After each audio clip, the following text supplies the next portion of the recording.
তো দেখেন, বিসমিল্লাহির রহমানির রহিম। আজকে হচ্ছে 6 মে 2025। আমাদের বার কাউন্সিল প্রিলিমিনারি ব্যাচ 2026-এর দ্বিতীয় ক্লাস এবং ফৌজদারি কার্যবিধির দ্বিতীয় ক্লাস। গতদিন আমরা মোটামুটি ফৌজদারি কার্যবিধির যে ইতিহাস, যে কবে প্রণয়ন হয়েছে, ফৌজদারি কার্যবিধি সর্বপ্রথম পাশ হয়েছে 1861 সালে। এরপরে এটা পাশ করে ব্রিটিশ পার্লামেন্ট। এরপরে 1872 এবং 82 সালে ভারতীয় ম্যাজিস্ট্রেটদের প্রেসিডেন্সি শহরে বিচারিক ক্ষমতা দেওয়া হয়। পরবর্তীতে ফৌজদারি কার্যবিধি সংশোধিত হয়, আপনার আমাদের পুনরায় পাশ হয়, যেটা আমরা পড়বো 1898 সালের 22শে মার্চ। এবং ওইটা আবার কার্যকর হয় 1898 সালের 1লা জুলাই। এই ফৌজদারি কার্যবিধিতে দুইটা অংশ আছে, ধারা আছে 565টা, আর তফসিল আছে 5টা। তো ধারা আর তফসিলের মধ্যে পার্থক্য হলো যে ধারায় যে কথাগুলো বলা হয়েছে সেই কথাগুলোরে কখনো কখনো বিস্তারিত ব্যাখ্যা করা হয়েছে কোথায়, তফসিলে। তো আমাদের ফৌজদারি কার্যবিধির যে তফসিল, এই তফসিল আছে মোট 5টা। এই 5টার ভিতর বাতিল হলো কোনটা, প্রথমটা। আর দ্বিতীয়, তৃতীয়, চতুর্থ, পঞ্চম এগুলা কার্যকর আছে। তো তার মধ্যে দ্বিতীয় তফসিল ভিভিআই, আমি আপনাদের বলছিলাম দ্বিতীয় তফসিলে কলাম আছে কয়টা, 8টা। এই 8টা, প্রথমে হলো দণ্ডবিধির অধীন ধারা, দ্বিতীয় কলামে অপরাধ, তৃতীয় কলামে অরেন্ট ছাড়া গ্রেফতার করতে পারে কি পারে না, বা বলা যায় কগনিজেবল নাকি নন কগনিজেবল। চতুর্থ কলামে আছে আগে সমন দিবে নাকি আগে অরেন্ট দিবে। পঞ্চম কলামে আছে জামিন দিবে নাকি জামিন দিবে না। এবং ষষ্ঠ কলামে আছে আপোষ, আপোষযোগ্য নাকি আপোষ অযোগ্য। ঠিক আছে। আর সপ্তম কলামে আছে কি বলেন, দণ্ডবিধির অধীন শাস্তি। আর অষ্টম কলামে আছে কোন আদালত এটার বিচার করবে। এটা আমরা কতদিন আলোচনা করছি। তারপরে আমরা যেটা আলোচনা করছিলাম সেটা হলো যে ফৌজদারি কার্যবিধির যে তৃতীয় তফসিলে আছে ম্যাজিস্ট্রেটদের সাধারণ ক্ষমতা, কোন কোন ম্যাজিস্ট্রেট বিচারিকার নির্বাহী। আর তৃতীয় তফসিলের বিষয়বস্তু আছে কত ধারায়, 36 ধারায়, মনে আছে কিনা। চতুর্থ তফসিলে আছে ম্যাজিস্ট্রেটদের অতিরিক্ত বা বিশেষ ক্ষমতা, কত ধারা, 37 ধারা, কোন কোন ম্যাজিস্ট্রেট, বিচারিক বা নির্বাহী উভয়। পঞ্চম তফসিলে ছিল কি, করম, এবং এটা আছে কত ধারায়, 555 ধারায়। এরপরে আমরা আর একটা ধারা গতদিন আলোচনা করছিলাম, সেটা হলো composition of criminal courts. Composition of criminal courts কতদিন আলোচনা করছিলাম, 6 ধারায়। যে ওখানে বলেছিলাম যে 6-এর 1 ধারায় আছে যে বাংলাদেশে সুপ্রিম কোর্ট ব্যতীত 2 প্রকারের ফৌজদারি আদালত থাকবে, একটা হলো দায়রা আদালত আর একটা হলো কি ম্যাজিস্ট্রেট আদালত। তো ম্যাজিস্ট্রেটটা আবার 6-এর 2-এ ভাগ করছে কয় ভাগে, 2 ভাগে, একটা হলো নির্বাহী আর একটা হচ্ছে কি বিচারিক। 6-এর 3-এ বিচারিক ম্যাজিস্ট্রেটটা আবার ভাগ করছে কয় ভাগে, 4 ভাগে। মেট্রোপলিটন এলাকায় 2 ভাগ, আর মেট্রোপলিটন এলাকার বাইরে হলে 4 ভাগ। এরা কারা কারা, চিফ মেট্রোপলিটন ম্যাজিস্ট্রেট যিনি গোপালগঞ্জে, তার নাম চিফ জুডিশিয়াল ম্যাজিস্ট্রেট। ঢাকা শহরে যার নাম মেট্রোপলিটন ম্যাজিস্ট্রেট, গোপালগঞ্জে তার নাম প্রথম শ্রেণীর ম্যাজিস্ট্রেট। আর এই মেট্রোপলিটন ম্যাজিস্ট্রেট, প্রথম শ্রেণীর ম্যাজিস্ট্রেট, এদের আর একটা নাম আছে, এদের বলে সিনিয়র জুডিশিয়াল ম্যাজিস্ট্রেট। এছাড়া দ্বিতীয় শ্রেণীর ম্যাজিস্ট্রেট, তৃতীয় শ্রেণীর ম্যাজিস্ট্রেট। সো এগুলো আমরা এখন আজকের পড়া শুরু করি নাই, গতদিনের পড়া রিভিউ করতেছি।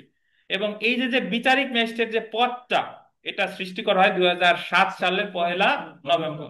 তো এই কারণে বিচার বিভাগ পৃথকীকরণ দিবস বলা হয় 2007 সালের 1লা নভেম্বর। বুঝতে পারছেন?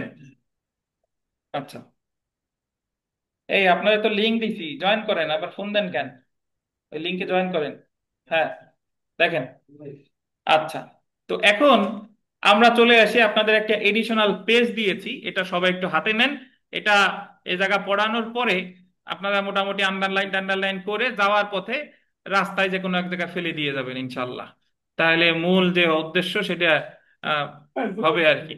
আচ্ছা, তো এখন আমাদের প্রতিটা আইনে একটা ডেফিনেশন ক্লজ থাকে, বা একটা ইন্টারপ্রিটেশন ক্লজ বলে, বা ব্যাখ্যার ধারা। ব্যাখ্যা মানে ওই আইনে যতগুলা শব্দ ব্যবহৃত হয়েছে ওই শব্দগুলারে সংজ্ঞায়িত করছে এরকম একটা ধারা থাকে। আমাদের ফৌজদারি কার্যবিধিতে সকল শব্দের সংজ্ঞা দেওয়া হয়েছে 4 ধারায়। কত ধারায়, 4 ধারায়। So, যদি কখনো পরীক্ষায় প্রশ্ন আসে যে ফৌজদারি কার্যবিধিতে সংজ্ঞা প্রদান করা হয়েছে কত ধারায়, 4 ধারায়, বা বলে যদি ইন্টারপ্রিটেশন ক্লজ, বলে ইন্টারপ্রিটেশন শব্দের অর্থ হলো ব্যাখ্যা করা, ইন্টারপ্রিট মানে হলো ব্যাখ্যা করা। তো ইন্টারপ্রিটেশন ক্লজ মানে হলো ব্যাখ্যার ধারা, কত ধারা, 4 ধারা।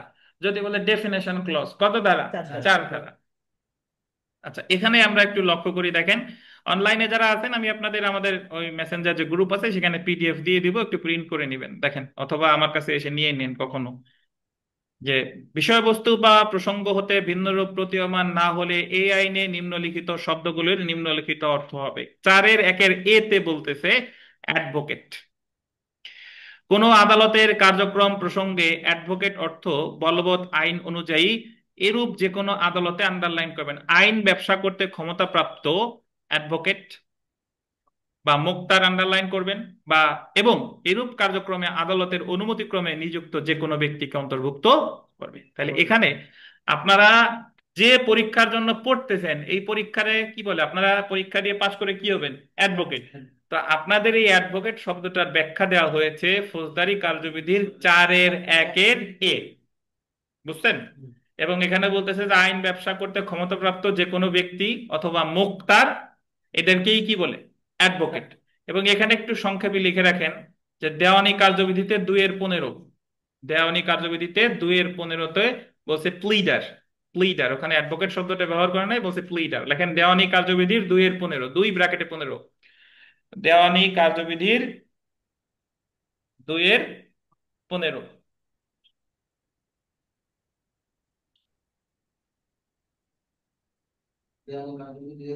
2-15-তে বলছে প্লিডার, PLEADER, PLEADER, কৌশলী।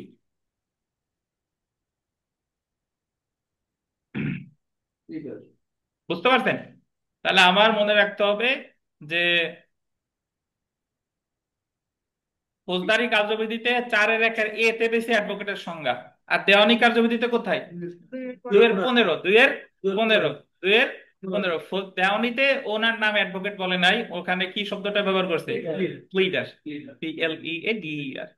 ঠিক আছে? আচ্ছা, এখন আমরা চলে আসি পরের সংজ্ঞাটা। 4-1 অ্যাটর্নি জেনারেল।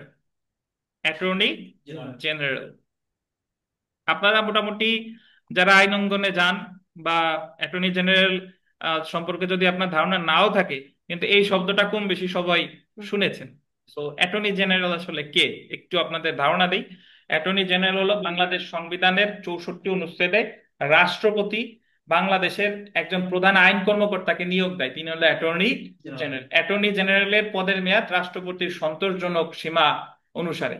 এবং অ্যাটর্নি জেনারেল হচ্ছে বাংলাদেশের প্রধান আইন বিষয়ক কর্মকর্তা, তিনি একজন আইন মন্ত্রীর পদমর্যাদা সম্পন্ন ব্যক্তি। এবং বাংলাদেশের যত অ্যাডভোকেট আছে সবার আগে কথা বলার অধিকার হচ্ছে অ্যাটর্নি জেনারেল। কার বলেন? Attorney general. অ্যাটর্নি জেনারেল তাহলে নিয়োগ দেয় কে? রাষ্ট্রপতি। এটা হলো পরের কথা। আবার অ্যাটর্নি জেনারেল হচ্ছে আইন বিষয়ক কর্মকর্তা, তিনি একজন কি পদমর্যাদার ব্যক্তি? আইন মন্ত্রীর পদমর্যাদা ব্যক্তি। এবং সাধারণত সুপ্রিম কোর্টে, সুপ্রিম কোর্ট তো বলতে সবার উপরে কি আপিল বিভাগ, তারপরে কি বলেন? হাইকোর্ট বিভাগ। সুপ্রিম কোর্টে রাষ্ট্রপক্ষে সকল মামলা পরিচালনা করে অ্যাটর্নি জেনারেল। আমাদের জেলা শহরগুলোতে ফৌজদারি মামলা যেরকম পরিচালনা করে পিপি আর এপিপি, নাকি? কে কে রাষ্ট্রপক্ষ কে চালায়? পিপি আর এপিপি। আর দেওয়ানি মামলা হলে জিপি চালায়, GP, government pleader. So supreme কোর্টে, হাইকোর্ট ডিভিশন বা অ্যাপিলেট ডিভিশনে রাষ্ট্রপক্ষে মামলা পরিচালনা কারা পরিচালনা করে? Attorney general. তো এই অ্যাটর্নি জেনারেল অর্থ কি কি দেখেন, বাংলাদেশের, আন্ডারলাইন করবেন, অতিরিক্ত attorney general, deputy attorney general, অথবা সহকারী অ্যাটর্নি জেনারেল, অথবা সরকারি অ্যাডভোকেট, অথবা বিভিন্ন সময়ে সরকার কর্তৃক নিযুক্ত এরূপ দায়িত্ব পালনের জন্য অফিসারকে অন্তর্ভুক্ত করবে। যারা লোকাল কোর্টগুলোতে যান আপনারা জানেন এখানে নর্মালি বলে একজন থাকে পিপি আর সবাই থাকে কি? APP, assistant public prosecutor. But এখানে অ্যাটর্নি জেনারেল নর্মালি 4 প্রকার। অ্যাটর্নি জেনারেল, মূল অ্যাটর্নি জেনারেল একজনই থাকে। তারপর হলো এডিশনাল অ্যাটর্নি জেনারেল বা অতিরিক্ত অ্যাটর্নি জেনারেল। তারপরে দেখেন ডেপুটি অ্যাটর্নি জেনারেল, এটাও কয়েকজন থাকে। আর সহকারী অ্যাটর্নি জেনারেল হচ্ছে সবচেয়ে বেশি থাকে। তো এখানে অ্যাটর্নি জেনারেল বলতে এই 4 প্রকার তো আছেই, এছাড়া সরকার যদি কাউরে অ্যাটর্নি জেনারেলের দায়িত্ব পালন দেয়, তিনিও অ্যাটর্নি জেনারেল হিসেবে কি হবেন বলেন? বিবেচিত হবেন। আচ্ছা, আমরা চলে আসি বেইলেবল অফেন্স বা জামিনযোগ্য অপরাধ। জামিনযোগ্য অপরাধ বা বেইলেবল অফেন্স অর্থে সেই সমস্ত অপরাধ যা আন্ডারলাইন করবেন দ্বিতীয় তফসিলে জামিনযোগ্য বলে দেখানো হয়েছে অথবা বর্তমানে বলবৎ কোনো আইন দ্বারা জামিনযোগ্য করা হয়েছে, এবং জামিন অযোগ্য অপরাধ বলতে অন্য যে কোনো অপরাধকে বোঝাবে। তাহলে এখানে একটা জিনিস বুঝেন যে কোনো অপরাধ জামিনযোগ্য নাকি জামিন অযোগ্য, এটা আমরা দ্বিতীয় তফসিলের কত কলাম থেকে বুঝবো বলে? দ্বিতীয় তফসিলের পঞ্চম কলাম। এবং আপনাদের এমনি একটু ধারণার জন্য দেওয়া, কোনো ধারায় টারায় বলা নাই, নর্মালি যে সকল অপরাধের সাজা 3 বছর বা তার কম সেগুলাই জামিনযোগ্য। 3 বছরের কম হলেই জামিনযোগ্য হয়। 3 বছরের কম কি বলেন? 3 বছরের কম। যদি কোনো অপরাধের সাজা 3 বছরের কম হয় সেটা জামিনযোগ্য। কিছু ব্যতিক্রম আছে, বাট যদি আমরা ওভারঅল বিবেচনা করি নর্মালি যে সকল অপরাধের সাজা 3 বছরের কম সেগুলাই কি বলেন? জামিনযোগ্য। আচ্ছা, চার্জ আছে, চার্জ আমরা এই মুহূর্তে পড়বো না, এটা আমরা স্কিপ করে যাই, বাদ দিয়ে যাই। পরে দেখেন রাষ্ট্রীয় কেরানি, ক্লার্ক অফ দ্য স্টেট, রাষ্ট্রীয় কেরানি, এটা বিবিআই, যে এই বিধি দ্বারা রাষ্ট্রীয় কেরানিকে প্রদত্ত কাজ সম্পাদনের জন্য গোল দিবেন প্রধান বিচারপতি কর্তৃক বিশেষভাবে নিযুক্ত যে কোনো অফিসারকে অন্তর্ভুক্ত করে। তাহলে রাষ্ট্রীয় কেরানি এনাকে নিয়োগ দেয় কে? প্রধান বিচারপতি। রাষ্ট্রীয় কেরানির আর একটা নাম হলো ক্লার্ক অফ দা স্টেট। তো এইগুলা আমরা মোটামুটি, যদি বলে যে রাষ্ট্রীয় কেরানিকে নিয়োগ দেয় কে, সচরাচর আমাদের যে কোনো কিছুতে নিয়োগ দেয় রাষ্ট্রপতি বা সরকার, রাষ্ট্রপতি বা সরকার। কিন্তু এখানে একটা ব্যতিক্রম, যে রাষ্ট্রীয় কেরানিরে নিয়োগ দেয় কে? প্রধান বিচারপতি। বুঝতে পারছেন? তো এখন অনেকের মনে আবার প্রশ্ন উঠতে পারে যে স্যার, রাষ্ট্রীয় কেরানির কাজ কি? তো রাষ্ট্রীয় কেরানির কাজ হচ্ছে সরকারি অফিস বা সংস্থা যেগুলো আছে এগুলো হিসাব টিসাব মোটামুটি উনি সবকিছু হিসাব নিরীক্ষা রাখা, এইটুকু মনে রাখেন আপাতত, এর বেশি আমার দরকার নাই। আর এর চেয়ে বেশি যার দরকার আছে তাই পরবর্তীতে যোগাযোগ করেন। আপাতত মনে রাখবেন যে রাষ্ট্রীয় কেরানি মানে নিয়োগ দেয় কে? প্রধান বিচারপতি। আর রাষ্ট্রীয় কেরানির ইংরেজিতে কি বলে? Clerk of the state. আমরা চলে আসি আমলযোগ্য অপরাধ, কগনিজেবল অফেন্স। দ্বিতীয় তফসিলে বর্ণিত বা কার্যকর কোন আইনের অধীন কোন পুলিশ অফিসার গোল দিবেন বিনা পরোয়ানায় গ্রেফতার করতে পারে। পুলিশ অফিসার যদি বিনা পরোয়ানায় কাউকে গ্রেফতার করে তখন সেই অপরাধকে কি বলে বলেন? আমলযোগ্য অপরাধ। মে অ্যারেস্ট উইদাউট ওয়ারেন্ট, মনে আছে? আর যদি বলে may not arrest without warrant বা shall not arrest without warrant, তাহলে এটা হবে কি? আমল অযোগ্য। আশা করি মনে আছে। অনলাইনে যারা আছেন মিউট করেন, নয়েজ দিয়েন না। আচ্ছা,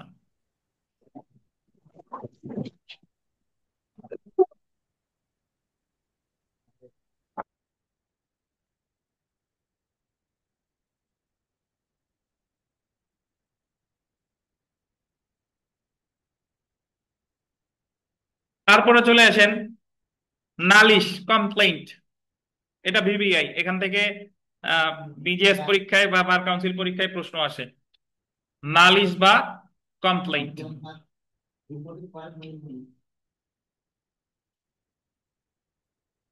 আচ্ছা, আমাদের ফৌজদারি মামলা দুই ভাবে করা যায়, আমরা সামনে পড়বো। ফৌজদারি মামলা থানায় করা যায়, ফৌজদারি মামলা কোর্টে করা যায়। থানায় যদি কোনো মামলা করে ফৌজদারি মামলা, এটা দুই ভাবে সূচনা হয়। একটা হয় হলো এফআইআর আর একটা হলো জিডি। বুঝছেন? এটা বিস্তারিত সামনে পড়বো। আর কোর্টে যে মামলা করে ওই মামলাটার সূচনা হয় নালিশের মাধ্যমে। নালিশ, কোর্টের মামলারে বলে সিআর মামলা, কমপ্লেইন রেজিস্টার্ড কেস। তাহলে এই সিআর মামলা যার মাধ্যমে দায়ের করা হয় ওই লিখিত বস্তুটারে কি বলে? নালিশ।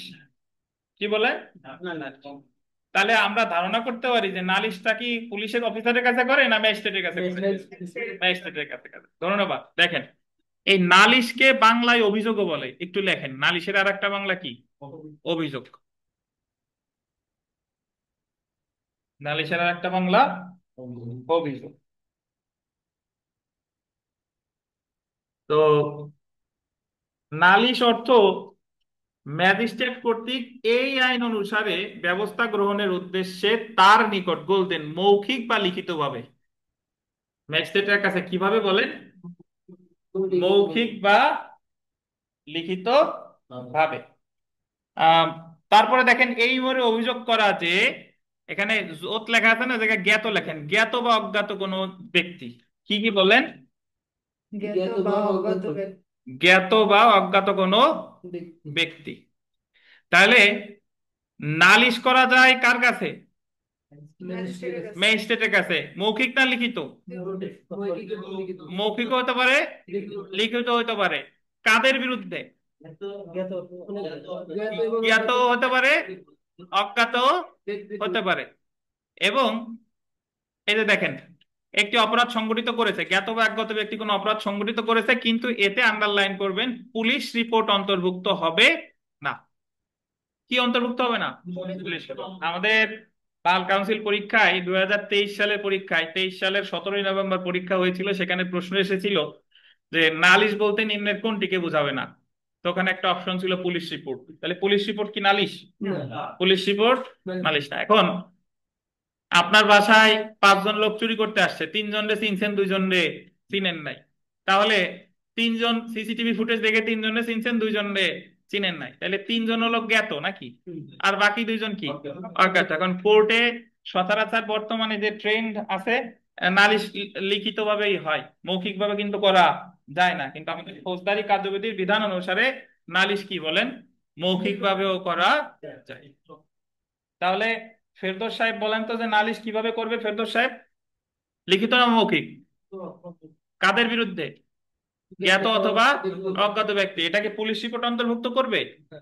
পুলিশ রিপোর্ট অন্তর্ভুক্ত করবে না। আশা করি বুঝতে পারছেন। আচ্ছা, তো তারপরে আমরা চলে এসেছি দায়রা আদালত। দায়রা আদালত দেখেন, দায়রা আদালত। তো এই দায়রা আদালত আমরা সামনে একটু পরেই পড়বো। দায়রা আদালত হচ্ছে, আমরা জানি যে ফৌজদারি আদালত 2 প্রকার, তার ভিতরে এক প্রকার হলো কি? দায়রা আদালত। এবং দায়রা আদালত বলতে আমাদের 4-এর এখানে বলতেছে যে দায়রা আদালত বলতে আহ মহানগর দায়রা আদালত অন্তর্ভুক্ত করবে। অর্থাৎ গোপালগঞ্জে যেটার নাম দায়রা আদালত, ঢাকা শহরে সেটার নাম কি বলে? দায়রা আদালত। ঢাকা মহানগর শব্দটা যুক্ত হয়ে যায়, বুঝছেন? তাহলে দায়রা আদালত, যদি পরীক্ষায় প্রশ্ন আসে যে দায়রা আদালত বলতে নিম্নের কোনটিকে বোঝাবে, কি বোঝাবে বলেন? মহানগর দায়রা আদালত। আচ্ছা, তারপরে আমরা চলে আসি হাইকোর্ট বিভাগ। বলেন তো সুপ্রিম কোর্টের কয়টা বিভাগ? কি কি? অ্যাপিলেট ডিভিশন আর হাইকোর্ট ডিভিশন। তো এখানে যে জিনিসটা দেখেন, যে হাইকোর্ট বিভাগ অর্থ ফৌজদারি গোল্ডেন আপিল অথবা রিভিশনের জন্য হাইকোর্ট বিভাগ। যদি বলে হাইকোর্ট বিভাগ বলতে কি কি বোঝায়? ফৌজদারি, আপিল অথবা রিভিশনের জন্য কি বলেন? হাইকোর্ট বিভাগ। বুঝছেন না? যদি পরীক্ষা এইভাবে প্রশ্ন আসবে যে হাইকোর্ট বিভাগ বলতে ফৌজদারি কার্যবিধি অনুসারে কোনটিকে বোঝায়, ফৌজদারি, আপিল অথবা কি রিভিশনের জন্য হাইকোর্ট। বুঝছেন? তো তারপরে আমরা যে জিনিসটা সবচেয়ে ভিভিআই আমাদের, মানে মোটামুটি আহ, প্রশ্ন এসে থাকে বা আপনাদের জানতে হবে, অনুসন্ধান বা ইনকোয়ারি। দেখেন, ইনকোয়ারি শব্দটা আপনারা শুনছেন না? কি ঠান্ডা লাগে? ইনকোয়ারি শব্দটা আমরা মোটামুটি সবাই পরিচিত। ইনকোয়ারি এর বাংলা হলো কি বলেন? অনুসন্ধান। তো ইনকোয়ারি অর্থ এই আইন অনুসারে, বল দিবেন, ম্যাজিস্ট্রেট অথবা আদালত কর্তৃক পরিচালিত বিচার ব্যতীত সমস্ত অনুসন্ধান। আপনারা আহ, যারা কোর্টে যান, বা না গেলেও সমস্যা নাই, আমি একটু বুঝাই। যে একটা মামলা যখন প্রাথমিকভাবে করে, ওই মামলাটা থাকে আমলি আদালতে, কগনিজেন্স কোর্টে। তো কগনিজেন্স কোর্টে মোটামুটি ওই জামিন শুনানি, তারপরে আহ জিয়ার মামলা হইলে পুলিশ রিপোর্ট আসার আগ পর্যন্ত কগনিজেন্স কোর্টে থাকে। এরপরে একটা পর্যায়ে গিয়ে মামলাটা বদলি করে ট্রায়াল ফাইলে চলে যায়। তো ট্রায়াল ফাইলে গিয়ে ওই যে আদালতে বদলি করে দিল, ওই আদালতে গিয়ে ডিসচার্জ শুনানি হয়। ডিসচার্জ শুনানির দিন ওখানে চার্জ গঠন করে। চার্জ গঠন মানে হলো, একটা মামলা, ফৌজদারি মামলার চার্জ গঠনের সময় জিজ্ঞেস করে যে আপনার বিরুদ্ধে অমুক অমুক অমুক ধারায় চার্জ গঠন করা হলো, আপনি কি দোষী নাকি নির্দোষ? তো সে যদি বলে দোষী বা নির্দোষ যাই বলা হোক না কেন, চার্জ গঠন করা হয়ে গেল। তো চার্জ গঠন করার পরে একটা মামলা বিচার শুরু হয়। আর চার্জ গঠনের আগ পর্যন্ত যত যা ম্যাজিস্ট্রেট বা আদালত যা যা করতেছে, এই কাজটারে বলে অনুসন্ধান। বুঝছেন? তাহলে এতটুকুও যারা বোঝেন না, মনে রাখবেন যে অনুসন্ধান করে ম্যাজিস্ট্রেট বা আদালত, পুলিশ কখনো অনুসন্ধান করতে পারে না। এখানে একটু স্টার্টে লিখে রাখতে পারেন যে ফৌজদারি কার্যবিধি অনুসারে পুলিশ কখনো অনুসন্ধান করতে পারে না। ফৌজদারি কার্যবিধি অনুসারে পুলিশ কখনো অনুসন্ধান করতে পারে না। এ লুকসানা, শুনতে পাচ্ছেন? জি স্যার, স্যার, শুনতেছি। এই কাগজ আপনি পেয়ে যাবেন, সমস্যা নাই। একটু লিখে রাখেন যে ফৌজদারি কার্যবিধি অনুসারে পুলিশ কখনো অনুসন্ধান করতে পারে না, এটা লিখে রাখেন। জি স্যার।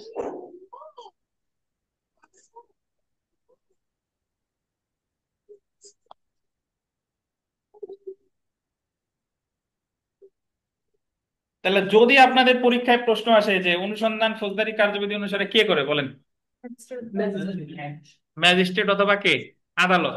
আর ম্যাজিস্ট্রেট বা আদালত যা করে, বিচার ছাড়া যা যা করে সবই কি? অনুসন্ধান। আর বিচার করে কখন? যখন ওই যে চোরাই দাঁড়ায় সাক্ষীরা সাক্ষ্য গ্রহণ দেয় যে যা বলিব সত্য বলিব, সত্য বলে মিথ্যা বলিব না, এটা হলো বিচার। বুঝতে পারছেন? তাহলে একটা ফৌজদারি মামলায় চার্জ গঠনের আগের পর্যায়ে কি বলে? অনুসন্ধান। আর চার্জ গঠনের পরের পর্যায়ে বিচার। বিচার। বুঝছেন না নির্মল? তাহলে পুলিশ কি কখনো করতে পারে অনুসন্ধান? না, না, পারে না। কিন্তু আমরা কিন্তু নর্মালি বলতে শুনি যে পুলিশ ইনকোয়ারি আসছে নাকি। এখন পুলিশ ইনকোয়ারি যে আসছে এই কথাটাও ভুল না, এটাও সঠিক, বাট ফৌজদারি কার্যবিধি অনুসারে পুলিশ ইনকোয়ারি করতে পারে না। পুলিশ ইনকোয়ারি করে PRB, police regulation of Bengal. আপনি একটু লিখে রাখতে পারেন যে পুলিশ অনুসন্ধান করতে পারে পিআরবি অনুসারে, পুলিশ রেগুলেশন অফ বেঙ্গল অনুসারে।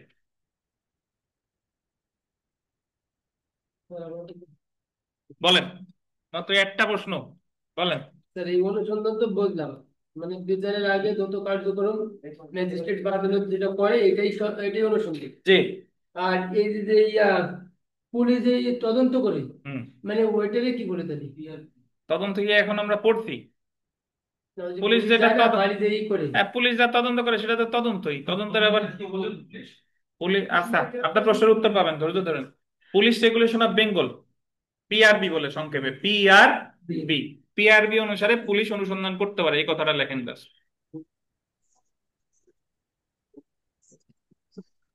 পুলিশ আস্তে আস্তে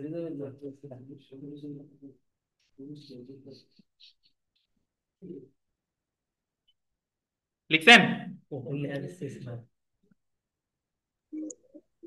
স্যার, না। যে বাড়ি বাড়ি গিয়ে পুলিশ যেটা করে সেটা কি? সেটার উত্তরে আসি, দেখেন তদন্ত, দেখেন ইনভেস্টিগেশন বা তদন্ত। আন্ডারলাইন করবেন, সাক্ষ্য প্রমাণ সংগ্রহের উদ্দেশ্যে, সাক্ষ্য প্রমাণ সংগ্রহের উদ্দেশ্যে কোন পুলিশ অফিসার অথবা ম্যাজিস্ট্রেটের নিকট হতে ক্ষমতাপ্রাপ্ত অপর কোনো ব্যক্তি, গোল দিবেন যিনি ম্যাজিস্ট্রেট নন, কর্তৃক পরিচালিত সকল কার্যক্রম। বুঝতে পারছেন? তাহলে তদন্ত করে পুলিশ অফিসার অথবা অন্য যে কোনো ব্যক্তি যিনি কি নন, ম্যাজিস্ট্রেট নন। ধরেন আপনারা যারা কোর্টে যান অনেক সময় দেখবেন যে তদন্ত করতে বললো যে ওসি তদন্ত, তাহলে ও তদন্তটা ওসি করে। যদি বলে যে চেয়ারম্যান তদন্ত, ইউনিয়ন পরিষদের চেয়ারম্যান তদন্ত করে তদন্ত প্রতিবেদন জমা দিবে। আবার বলে যে সমাজসেবা কর্মকর্তা তদন্ত, তাহলে তদন্ত কে করতে পারে? পুলিশও পারে। আবার কে? আবার অন্য ম্যাজিস্ট্রেট যারা ক্ষমতা দিয়ে সেও পারে, কিন্তু তদন্ত কখনো ম্যাজিস্ট্রেট স্বয়ং করবে না। ম্যাজিস্ট্রেট স্বয়ং যেটা করতে পারে সেটা বলে অনুসন্ধান। কি বলে? বুঝছেন? এখন যদি পরীক্ষায় প্রশ্ন আসে যে তদন্ত করা হয় কিসের শর্তে, ওই যে পরীক্ষায় অলরেডি পরীক্ষায় প্রশ্ন এসেছিল যে কিসের শর্তে তদন্ত করা হয়, সাক্ষ্য প্রমাণ সংগ্রহের উদ্দেশ্যে। তাহলে আমরা ইনকোয়ারি ইনভেস্টিগেশন এই দুইটা বিষয় থেকে এটা বুঝতে পারলাম যে ইনকোয়ারি কখনো পুলিশ করতে পারে না ফৌজদারি কার্যবিধি অনুসারে, আবার তদন্ত কখনো ম্যাজিস্ট্রেট করতে পারে। বুঝছেন কিনা? আচ্ছা, এখন আমরা বিচারিক কার্যক্রমের বিষয়টা একটু দেখি। জুডিশিয়াল প্রসিডিং, জুডিশিয়াল প্রসিডিং এর পাশে একটু লিখে রাখেন ট্রায়াল, টিআরআইএল, ট্রায়াল, টিআরআইএল, মানে জুডিশিয়াল প্রসিডিংস এর আর একটা নাম কি বলেন? ট্রায়াল। সেই সমস্ত কার্যক্রম অন্তর্ভুক্ত হবে যাতে আইনসঙ্গতভাবে বলতেন শপথ পূর্বক সাক্ষ্য গ্রহণ করা যেতে পারে। কি পূর্বক বলেন? শপথ পূর্বক। তাহলে শপথ পূর্বক যদি সাক্ষ্য গ্রহণ করা হয় সেটাকেই কি বলে? ট্রায়াল। তাহলে ইসমাইল চার্জ গঠনের আগে ম্যাজিস্ট্রেট বা আদালত যেটা করে সেটাকে কি বলে? অনুসন্ধান। আর চার্জ গঠনের পরে ম্যাজিস্ট্রেট বা আদালত যেটা করে সেটাকে কি বলে? বিচারিক কার্যক্রম, জুডিশিয়াল প্রসিডিং বা ট্রায়াল। তানভীর সাহেব বলেন তো তাইলে তদন্ত কারা করে? পুলিশ করতে পারে অথবা আদালত যারে, ম্যাজিস্ট্রেট যারে ক্ষমতা দিছে সে পারে, কিন্তু ম্যাজিস্ট্রেট স্বয়ং কি তদন্ত করতে পারে? ম্যাজিস্ট্রেট স্বয়ং তদন্ত করতে পারে না। হ্যাঁ, হ্যাঁ, ওয়ালাইকুম আসসালাম, বলেন।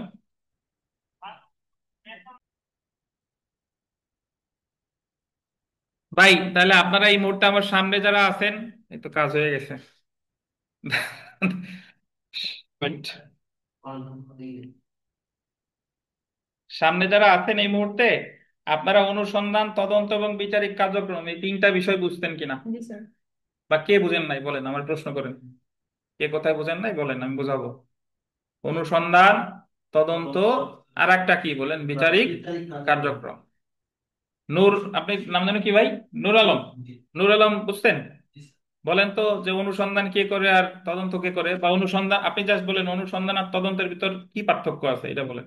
স্যার, তদন্ত করে হচ্ছে যে কোনো পুলিশ অথবা ম্যাজিস্ট্রেট কর্তৃক নিযুক্ত কোনো ব্যক্তি, আর হ্যাঁ, তদন্ত করে হচ্ছে স্যার আহ, আদালত, মানে ম্যাজিস্ট্রেট হচ্ছে তদন্ত করে ম্যাজিস্ট্রেট, না, এমন শব্দ অনুসন্ধান অনুসন্ধান করে ম্যাজিস্ট্রেট বা আদালত, আদালত, আর তদন্ত কে করে? পুলিশ অথবা ম্যাজিস্ট্রেট কর্তৃক পুলিশ অথবা ম্যাজিস্ট্রেট কর্তৃক ক্ষমতাপ্রাপ্ত অন্য কোনো ব্যক্তি, যিনি আবার ম্যাজিস্ট্রেট। বুঝতে পারছেন? এই লুকসানা, শুনতে পাচ্ছেন? জি স্যার, শুনছি। লুকসানা বলেন তো যে অনুসন্ধান আর বিচারের মধ্যে পার্থক্য কি? অনুসন্ধান হচ্ছে চার্জ গঠনের আগে হুম। ম্যাজিস্ট্রেট বা আদালত যে কার্যক্রম গুলো করেন। হ্যাঁ, আর বিচার বা আর বিচার। আর বিচার হচ্ছে চার্জ গঠনের পরে শপথ ওই পূর্বক যে সাক্ষ্য গ্রহণের মাধ্যমে যেগুলো কার্যক্রম করে আদালত, সেটা হচ্ছে বিচার। আপনি ইনশাল্লাহ উকিল হইতে পারবেন, যাই হোক। দেখেন, ধন্যবাদ আপনাকে। আচ্ছা, আমরা এখন চলে আসি আমল অযোগ্য অপরাধ। আমল অযোগ্য অপরাধ, কোন অপরাধ আমলযোগ্য নাকি আমল অযোগ্য এটা আমরা কেমনে জানবো বলেন? দ্বিতীয় তফসিলের কত কলাম? তৃতীয় কলম স্যার। দ্বিতীয় তফসিলের দ্বিতীয় কলাম। অর্থাৎ যে সমস্ত ক্ষেত্রে পুলিশ অফিসার পরোয়ানা ছাড়া গ্রেফতার করতে পারেন। কি ছাড়া? পরোয়ানা ছাড়া। তাহলে মানে অবশ্যই পরোয়ানা লাগে। পরোয়ানা ছাড়া গ্রেফতার করতে পারেন না মানে কি? মানে পরোয়ানা লাগে, আর পরোয়ানাটা দেয় কে? ম্যাজিস্ট্রেট। বুঝছেন? মে নট অ্যারেস্ট উইদাউট ওয়ারেন্ট। আচ্ছা, এই জায়গায় আমাদের এই যে যত সাবসেকশন আছে, যে এ বলেন, বি বলেন, সি বলেন, এগুলা কোনো কিছু আপনার মুখস্থ করার দরকার নেই। আপনি জাস্ট ভিতরের জিনিসগুলো কি, যে নালিশ কি কি কিভাবে, মৌখিক নাকি লিখিত, এইগুলা। নালিশ কি? জ্ঞাত না অজ্ঞাত ব্যক্তির বিরুদ্ধে। তারপর ক্লার্ক অফ দ্য স্টেট নিয়োগ দেয় কে?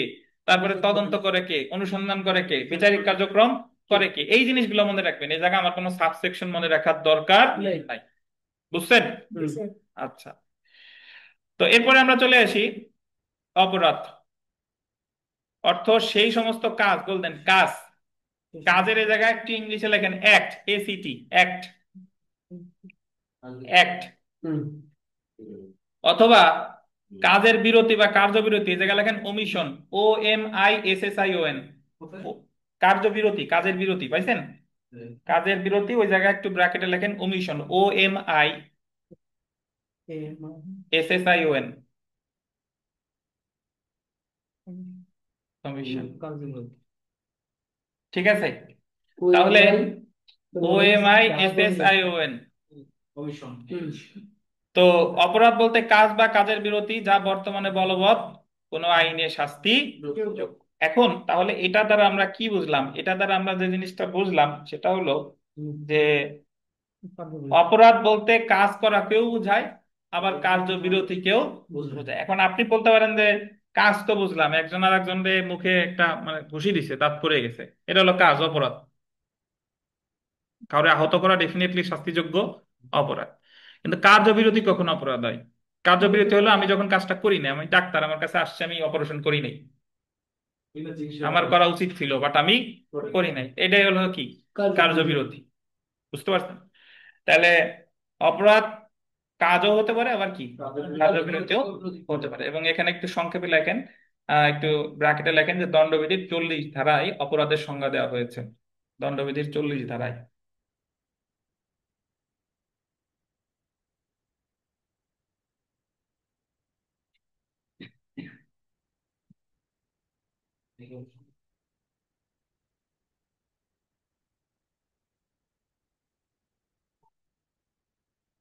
কত ধারা বলেন? তাহলে আমাদের ফৌজদারি কার্যবিধিতে কাজ বা কাজের বিরতিকে বলতেছে। আর এই অপরাধের সংজ্ঞা আমাদের এবার এই যে যে আপনার 25শে এপ্রিল যে পরীক্ষা হলো, সেখানে আসছে যে অপরাধের সংজ্ঞা আছে কততে, কত ধারায়? 40 ধারায়। বুঝছেন? দণ্ডবিধির 40 ধারায়। ধন্যবাদ। কিসে?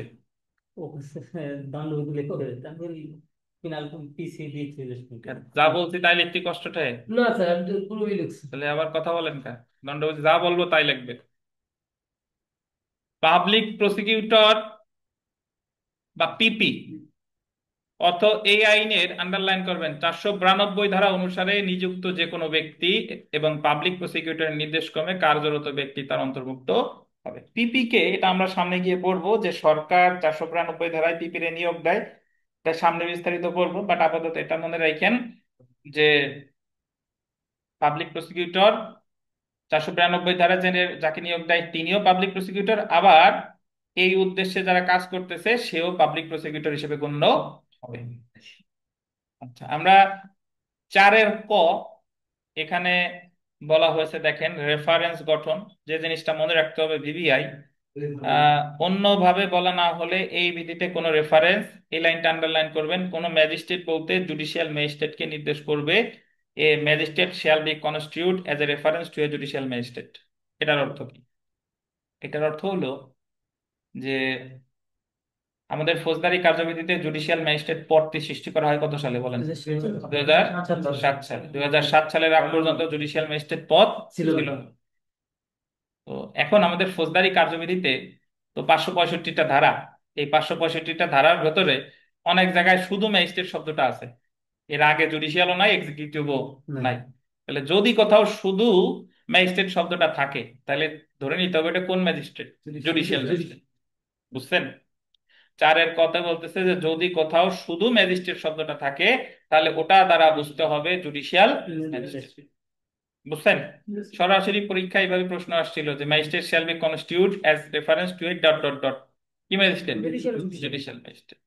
আচ্ছা, এরপরে পরের বিষয়টা দেখেন যে সহকারী দায়রা জজ বলতে যুগ্ম দায়রা জজকে নির্দেশ করবে। সহকারী দায়রা জজ, সহকারী দায়রা জজ আমরা একটু পরেই পড়বো যে দায়রা জজের গঠন বলেছে 9 ধারায়। ফৌজদারি কার্যবিধি কত ধারায়? 9 ধারায়। 9 ধারায় বলছে যে দায়রা আদালতে, দায়রা আদালতে 3 শ্রেণীর বিচারক থাকে। সবার উপরে দায়রা জজ, অতিরিক্ত দায়রা জজ, যুগ্ম দায়রা জজ। তো আমাদের একটা সময় পর্যন্ত সহকারী দায়রা জজ পদটা ছিল, এখন আর নেই। তো যদি এখনো আমাদের ফৌজদারি কার্যবিধির কোথাও সহকারী দায়রা জজ শব্দটা থাকে, তাহলে তা দ্বারা কি বোঝাবে? যুগ্ম দায়রা জজ। বুঝছেন? তো অ্যাসিস্ট্যান্ট সেশন জাজ shall be constitute as a reference to A joint session জাজ। সো এখানে একটা জিনিস খেয়াল করবেন, এই দুইটা মনে রাখলেই হবে। তাহলে শুধু ম্যাজিস্ট্রেট থাকলে কি ম্যাজিস্ট্রেট? বিচারিক। আর সহকারী দায়রা জজ বলতে কি বোঝাবে? যুগ্ম দায়রা জজ। বুঝছেন না? আমরা 7 ধারায় চলে আসি, দেখেন দেখা যাচ্ছে আপনাদের?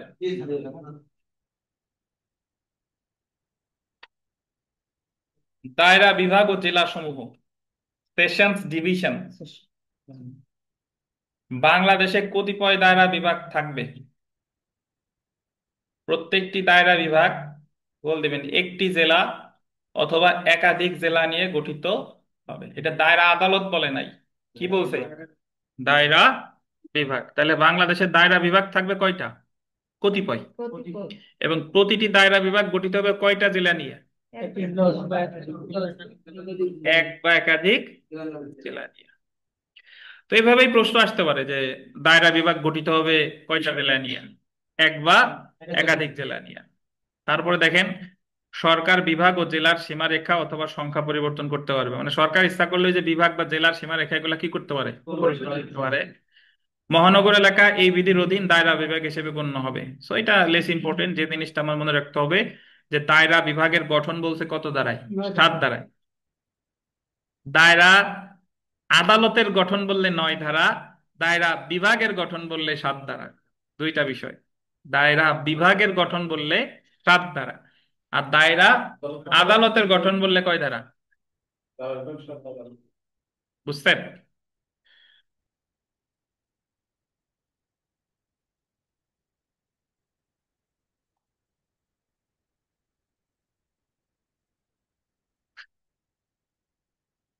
ঠিক।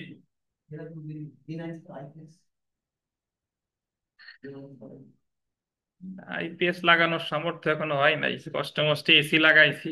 আমরা একটু কষ্ট করেন, কি করবেন দেখেন। আইপিএস এর কথা কেউ বলে না এই তো বছরে, আপনিই বলছেন আর কি। হ্যাঁ ঠিক আছে, যাই হোক দেখেন, দেখ এখানে অনেক জিনিসের ঘাটতি থাকবে কিন্তু পড়ালেখার ঘাটতি থাকবে না, বুঝতে পারছেন? যাই হোক, আহ তাহলে দায়রা বিভাগের গঠন বললে কত, 7 ধারা, আর দায়রা আদালত বললে 9 ধারা। আচ্ছা, আমরা ধারা 8-এ চলে আসি। 8 ধারা, আম, জেলাকে উপজেলা ইত্যাদিতে বিভক্ত করার ক্ষমতা, power to divide district into upazila etcetera. সরকার, আন্ডারলাইন করবেন, সরকারি গেজেট প্রজ্ঞাপন দ্বারা কোনো জেলাকে একাধিক উপজেলায় বিভক্ত করতে পারে। ধরেন গোপালগঞ্জে উপজেলা আছে কয়টা, 5টা। তো ইচ্ছা করলে আরো উপজেলা বাড়াইতে পারে। কে পারে, সরকার। ফৌজদারি কার্যবিধির কত ধারায়, 8 ধারায়। এবং উপজেলার সীমা নির্ধারণ, পরিবর্তন বা একাধিক উপজেলাকে একটি উপজেলায় পরিণত করতে পারে। দেখা গেল যে কোটালীপাড়ার সীমানা বাড়াইলো, টুঙ্গিপাড়ার সীমানা কমাইলো, বা কোটালীপাড়া বা টুঙ্গিপাড়ার মার্চ করে মানে একসাথে করে আলাদা একটা নাম দিল, বুঝছেন? দিতেই পারে, সরকার পরিবর্তন হয়েছে, দেখা গেলো নাম টাম পরিবর্তন করে দিল। বাট এই কাজগুলো ফৌজদারি কার্যবিধির কত ধারায় হয়, 8 ধারা। তাহলে আমরা ফৌজদারি কার্যবিধির 7 ধারায় যে জিনিসটা জানলাম, দায়রা বিভাগের গঠন নাকি, দায়রা বিভাগ গঠিত হবে কয়টা আদালত নিয়ে, এক বা একাধিক এক বা একাধিক জেলা নিয়ে নাকি। জেলা নিয়ে। আর উপজেলা, জেলাকে উপজেলায় বিভক্ত করবে কত ধারায়, 7 ধারায়। আর একাধিক উপজেলারেও একটা উপজেলায় রূপান্তর করতে পারে কত ধারায়, বুঝছেন? তাহলে আমরা যে জিনিসগুলো একেবারে প্রথম দিন থেকে এই পর্যন্ত পড়ছি, আমরা ফৌজদারি কার্যবিধির 1 ধারা পড়ি নাই, 2 ধারা পড়ি নাই, 3 ধারাও পড়ি নাই, পড়ার ভিতর পড়ছি 4 ধারা। 4 ধারায় যে অনেক সংজ্ঞা আছে, আমরা এই জায়গার সংজ্ঞাগুলো পড়ছি। 5 ধারায় পড়ছি ফৌজদারি আদালতের ফৌজদারি কার্যবিধির প্রয়োগ, মনে আছে কিনা। 6 ধারায় পড়ছি ফৌজদারি আদালতের গঠন।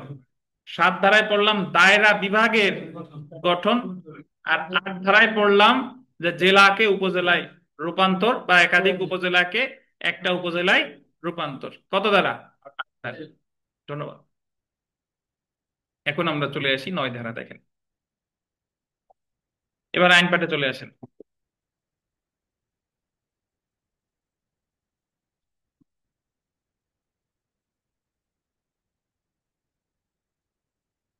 এই লুপসানা শুনতে পাচ্ছেন? স্যার শুনতেছি। আমরা এখন চলে আসব দায়রা আদালতের গঠন। দেখেন, আমরা 6 ধারায় পড়েছিলাম যে দায়রা আদালত হলো, সরি মানে ফৌজদারি আদালত হলো 2 প্রকার, একটা হলো দায়রা আদালত আর একটা হচ্ছে ম্যাজিস্ট্রেট আদালত। এখন আমরা দেখব যে 9 ধারায় বলতেছে দায়রা আদালতের গঠন। দেখেন, 9-এর 1 ধারা অনুসারে বলতেন সরকার প্রত্যেক দায়রা বিভাগের জন্য একটি দায়রা আদালত প্রতিষ্ঠা করবে এবং এমন আদালতে একজন বিচারক নিয়োগ করবে। তাহলে দায়রা আদালতে একজন বিচারক নিয়োগ করবে কে বলেন, সরকার।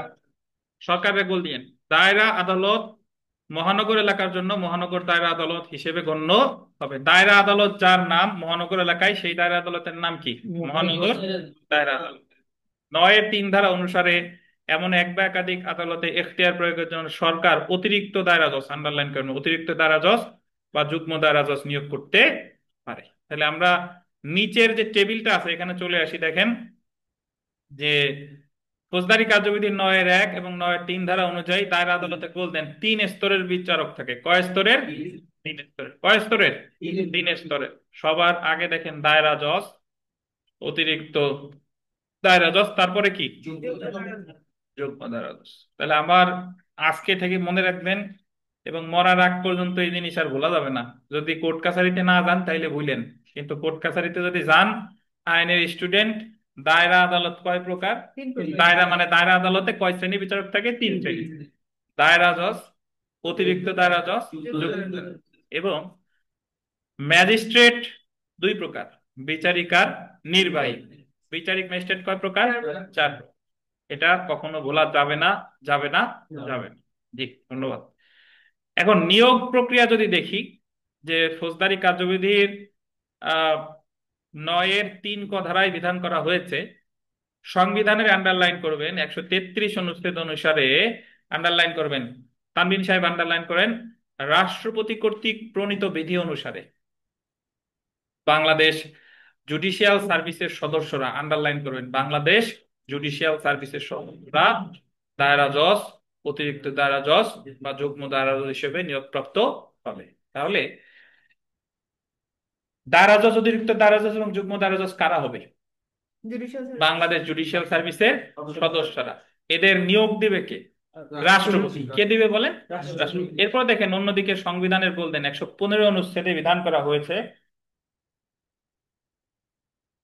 বিচার বিভাগীয় পদে বা বিচার বিভাগীয় দায়িত্ব পালনকারী ম্যাজিস্ট্রেট পদে রাষ্ট্রপতি কর্তৃক উক্ত উদ্দেশ্যে প্রণীত বিধিসমূহ, বিধিসমূহ শব্দটা বললেন,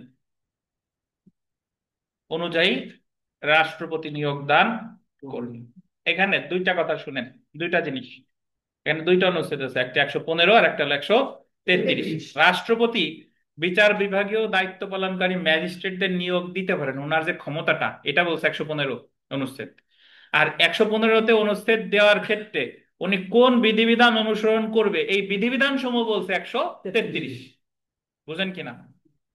ধরেন যদি এইভাবে বলা হয় যে ইসমাইল ওই বিরিয়ানি রান্না করতে পারে, তার বিরিয়ানি রান্না করার ক্ষমতা আছে 115, আর বিরিয়ানি রান্না করতে গিয়ে কোন কোন বিধিবিধান অনুসরণ করবে, আগে চাল দিবে, মাংস দিবে, নাকি এই দেবে, মশলাপাতি, যে বিস্তারিত বিধিবিধান, এইগুলো আছে 133।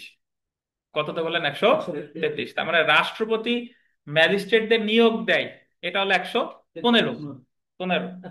ক্ষমতা হলো 115। আর এই ক্ষমতা উনি কিভাবে প্রয়োগ করে, কোন কোন বিধিবিধান অনুসারে, এটা আছে কততে? 133। বুঝেন নাই বোধহয়।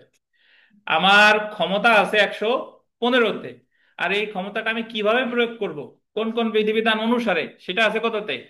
133। বুঝছেন?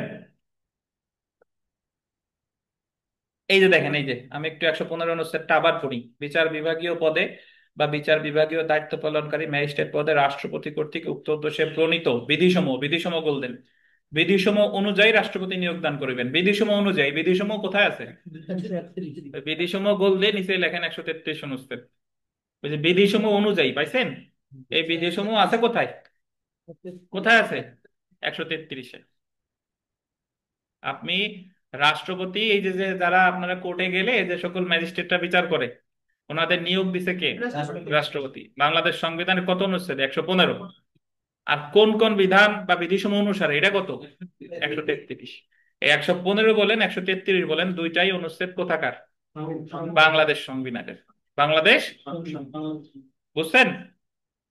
আচ্ছা, যেহেতু দেখেন যে যেহেতু দায়রা জজ বা অতিরিক্ত দায়রা জজ বা যুগ্ম দায়রা জজ বিচার বিভাগীয় পদ, সেহেতু সংবিধানের 115 অনুচ্ছেদের প্রদত্ত ক্ষমতা বলে এবং 133 অনুচ্ছেদের অধীন প্রণীত বিধানসমূহ অনুযায়ী রাষ্ট্রপতি বাংলাদেশ, আন্ডারলাইন করবেন, জুডিশিয়াল সার্ভিসের সদস্যদের মধ্যে হতে দায়রা জজ, অতিরিক্ত দায়রা জজ বা যুগ্ম দায়রা জজ নিয়োগ দান করেন। তো যদি পরীক্ষায় প্রশ্ন আসে যে দায়রা জজ, অতিরিক্ত দায়রা জজ বা যুগ্ম দায়রা জজদের নিয়োগ দেয় কোথা থেকে, বাংলাদেশ জুডিশিয়াল সার্ভিসের সদস্যদের মধ্যে হতে।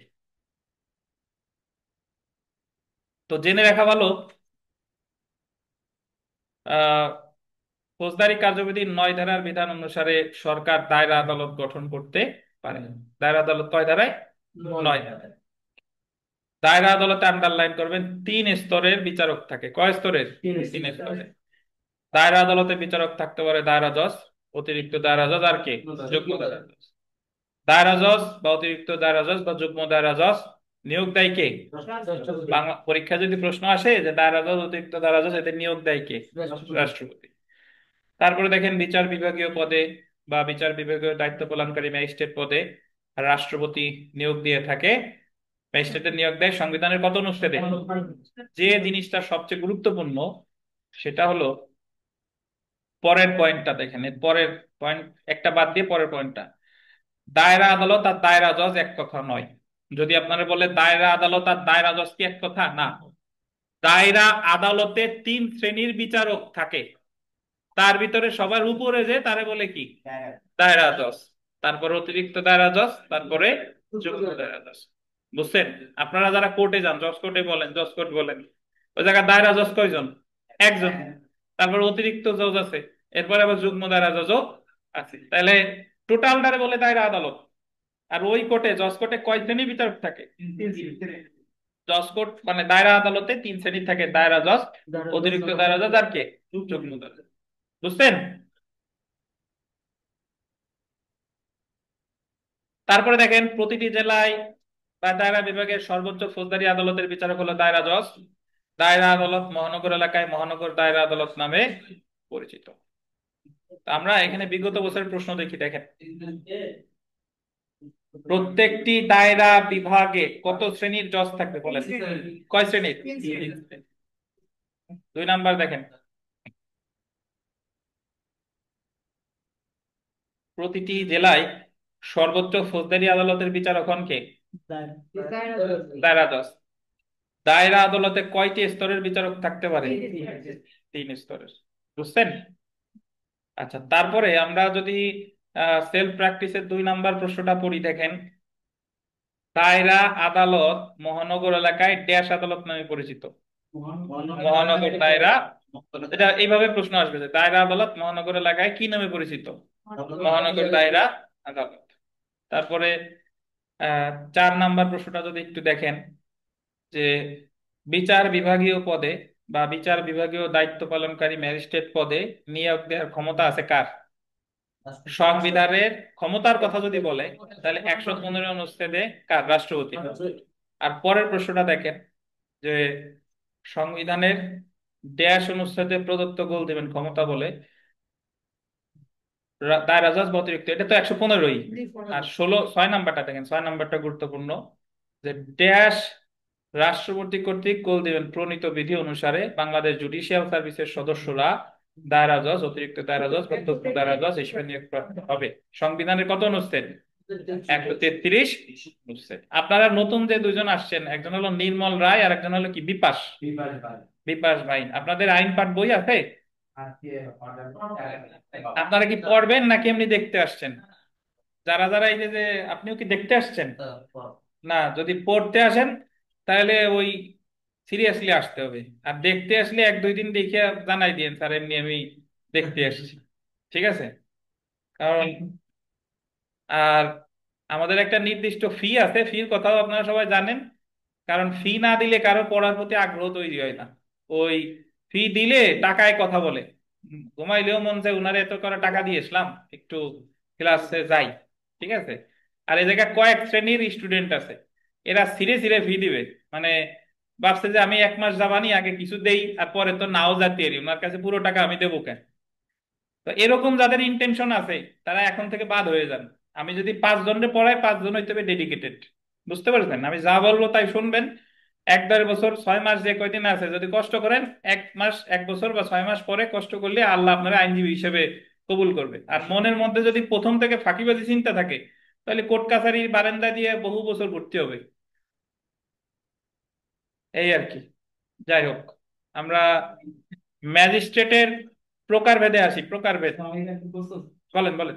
শিওর। এখানে 9 বিধি 3 উপবিধি অনুসারে এমন এক বা একাধিক আদালতে এখতিয়ার প্রয়োগের জন্য সরকার অতিরিক্ত দায়রা জজ, যুগ্ম দায়রা জজ নিয়োগ করতে পারে। জি, আবার এখানে বলতেছে যে রাষ্ট্রপতি নির্ধারণ করবে।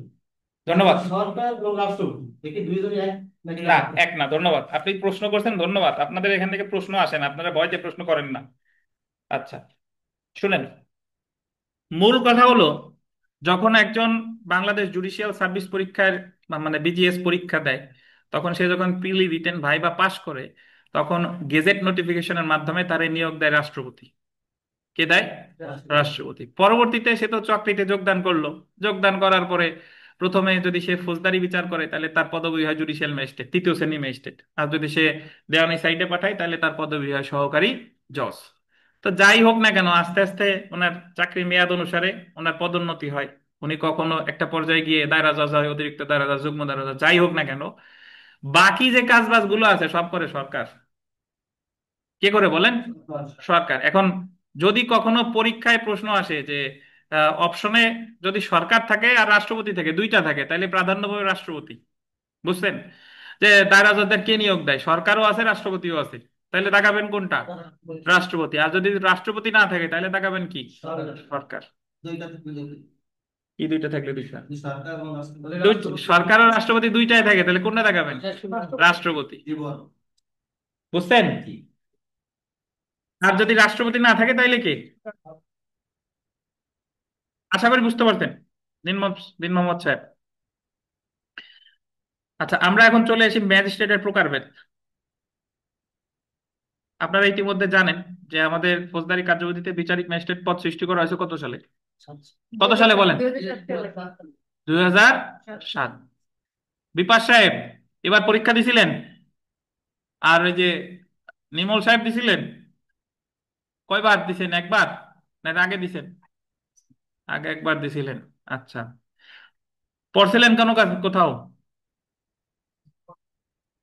আচ্ছা, তাহলে দেখেন, ফৌজদারি কার্যবিধির ছয়, আপনারা তো এমনি ফেসে চিনি কিন্তু নাম নির্মল আজকেই জানলাম আর কি।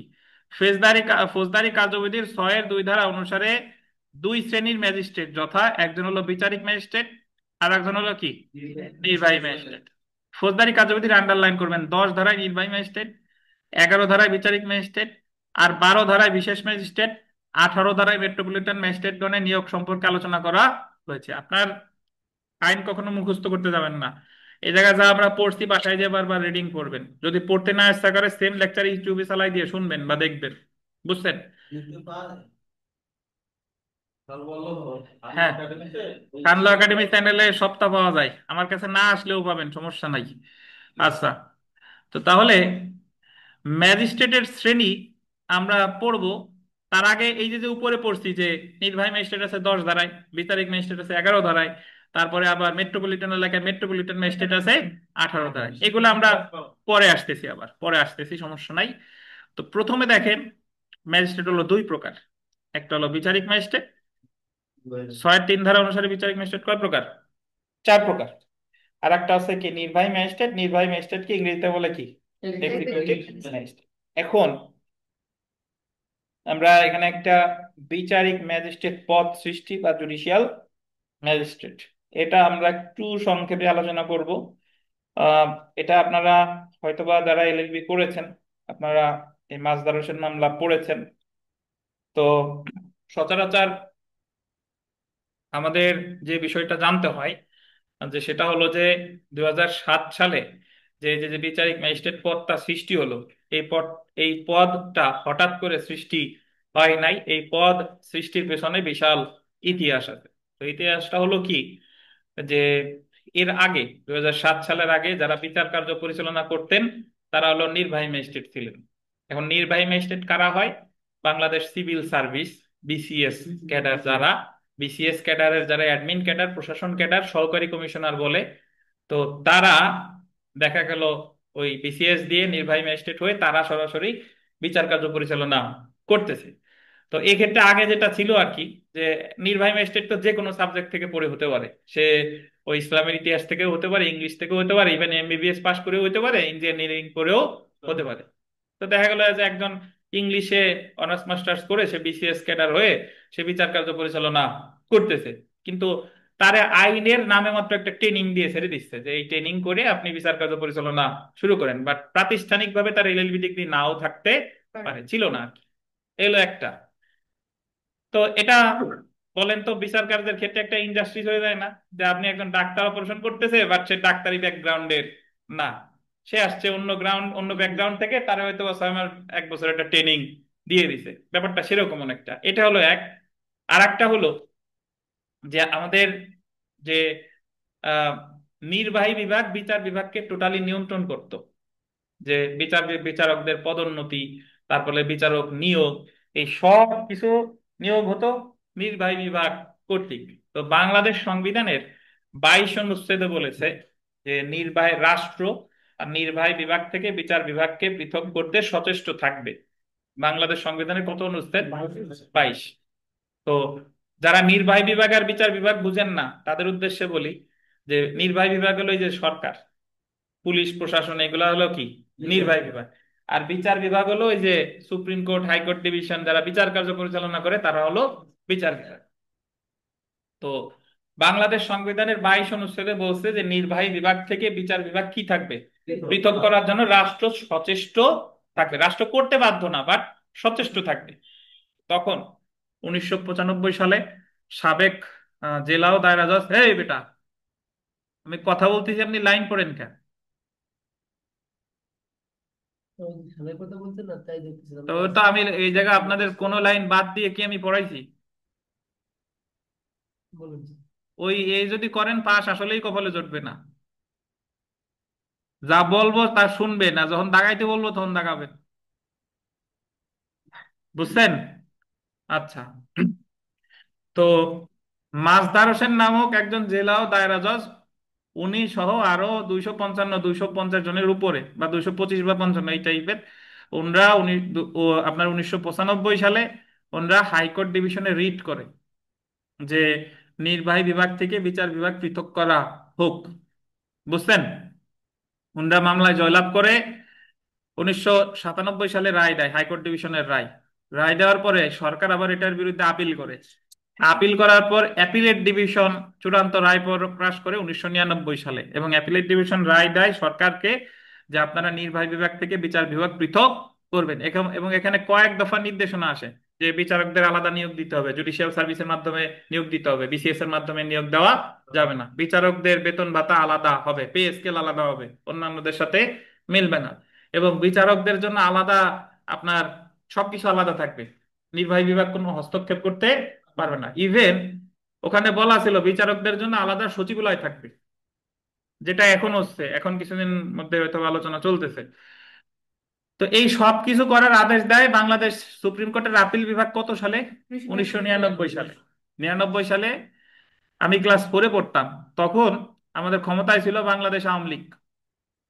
তো উনি আওয়ামী লীগ সরকার 99-তে, 96, 97, 98, 99, 2000, 2001 সালের 1 অক্টোবর নির্বাচন হয় আমার মনে আছে, 4 দলীয় ঐক্যজোট সরকার আসে। তো আওয়ামী লীগ সরকার যে 3 বছর পাইলো উনি পৃথক করে নাই। 4 দলীয় ঐক্যজোট বেগম খালেদা জিয়ার নেতৃত্বাধীন সরকার আসলো, তারা 2001, 2, 3, 4, 5, 6 ইনরা 5 বছর থাকলো, ইনরাও পদক্ষেপ নিল না।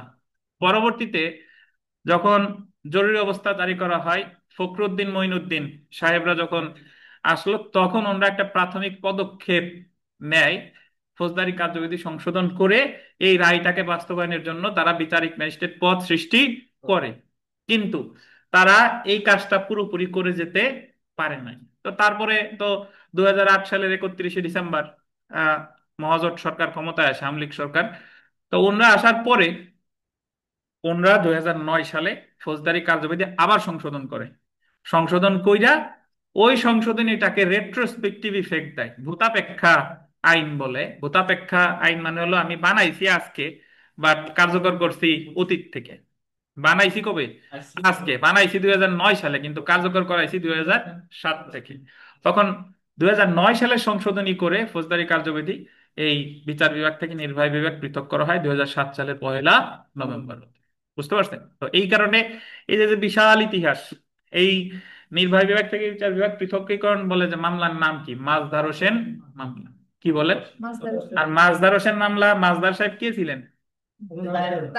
জেলাও, অবসরপ্রাপ্ত জেলাও দারাজ। তখন থেকে আলাদাভাবে বিচারক নিয়োগ হয়।